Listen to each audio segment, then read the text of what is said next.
Hello and welcome back to Fog Wrestling here on the Private Yacht. Here to review AEW Dynamite 9th April 2025 edition. Are you ready? Are you not entertained? Chris Jericho leaving AEW.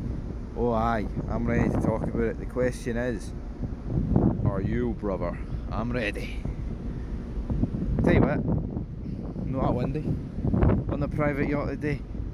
Anybody guess where we are? Leave it in the comments down below. So yeah, welcome back guys to Fog Wrestling. We're here on a boat, of course, funded by YouTube. This Private Yacht's pretty good, so let's get in to AEW Dynamite. Was it the 9th April edition? Now, obviously, could this be the first AEW review ever on a boat? And not from this channel, because, well, I mean, I can guarantee it's from this channel in terms of I've never done one before. So yeah, that's interesting to say the least. But in terms of the whole YouTubing world, could this be the first ever AEW Dynamite review? It could be. I tell you what. As much as I don't like wrestling and all that stuff, it's a good way of passing the time here on a boat. So let's get into it. John Moxley, he comes out. He's talking a load of garbage. Oh, I've won. Better be careful. Bucks better be careful before they make any real moves. Be real careful, because what the hell was that all about? So John Moxley then takes on Katashuri Shibata, and Moxley wins. It's like Moxley just squashes this guy, which I've no real complaint about, but obviously the marks of this world are going to have a complaint, which is kind of funny, but I don't really understand what is going on, if I'm being honest, because it's like this John Moxley title reign just seems to go on and on and on and on and on, and it's like, is it ever going to be in sight, man? End in sight. Honestly, it genuinely feels like it's never going to come to an end. But the thing is, Cody Rhodes, Gunther, when their title reign's going to come to an end, you know what I mean? You've just got all these fucking... I've never seen wrestling in a period where all these different guys, folks, have got the titles that no one cares about. Out come the Young Bucks. Moxley's like, I'm no interested, he bails. Young Bucks then grab the mic. Oh, Hangman Adam Page, peace offering. Geez, let me get my words out. Peace offering. But so it looks like the Death Riders and the Elite are going to be working together as one. Kenny Omega then comes out. He's like, I remember the last time we met, you pushed me off a stretcher at the height of my diverticulitis, his wee stomach bug, whatever. Omega's like, I had friends in high school, 2 dogs, ugly little mucks, and I love all animals. And then out comes Okada, and it's like, right, what is going on? Then out comes Swerve, and Pac comes out and attacks Swerve, and that sets up a match. But it kind of felt like AEW was like having one last throw of the dice here, because they kind of just threw everybody out, which, I mean, it wasn't quite everybody, but the Bucks, Okada, Omega, Swerve Strickland, Page got mentioned, Moxley was out there at the beginning. It's kind of like a Hail Mary. And I think what I think wrestling truly has lacked over like the course of years? A world title match with like 6 people in it. And AEW could do that, but they've never done it. Has there ever been an AEW match over 3 men? I think they've done 3-ways, obviously. Has there ever been an AEW match where they've done like 4 or more? I mean, obviously they don't have stipulations, they don't have a chamber match and things like that, which is like the easy one to do. But it's like, why not, like, why have we never seen like the 6-man Hell in a Cell replicate it? And obviously it can't be done in AEW, but they could do some form of cage, you know what I mean? I just don't understand. Blood and Guts, or whatever the fuck they called that. Swerve Strickland then defeats Pac. Do we really care? Apparently Pac got injured during this match. Didn't really spot what point it happened at, you know what I mean? But apparently he's gone. Video package then hyped up the brackets for the women's Owen Hart Foundation tournament. Jamie Hayter versus Jamie Hayter. Jamie Hayter versus what do you call her? Oh my god. Jamie Hayter versus Billy Starks. Athena versus Harley Cameron this Saturday on Collision. That's what I'm here to talk about, big man. Absolutely. It's great having to find like the quietest bit on this boat to talk about AEW. There is a noise in the background and you're wondering what the hell is that, Big Steve? That's the engine of the boat. I can't do anything about that, alright? And I'm trying to stand at the point where there's like as least wind as possible, so yeah. Next time I'll buy a quieter boat. You know, that has to be it. And aye, we're pulling out of the lock right now, so the wind business is about to pick up, brother. Renee's in the back with Hangman Page. He's like, I don't care about the wild card. I'm doing something anyway. He then bursts into Swerve Strickland's locker room. I don't want to hear it, Nana. I don't want to hear it. 8-man tag, Ricochet, the Beast Mortos, and the CRU take on Will Ospreay, Kevin Knight, Speedball Mike Bailey, and Mark Briscoe. So it was, I don't even know like what is even going on. It was like made during the match that the winning team gets 400,000. It's like a shite, well I say a shite, it's an extremely shite version of, you know, the Hardy Boys against Edge and Christian in the Terry Invitational.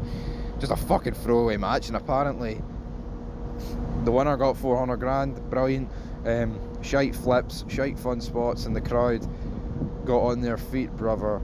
Oh hell yeah.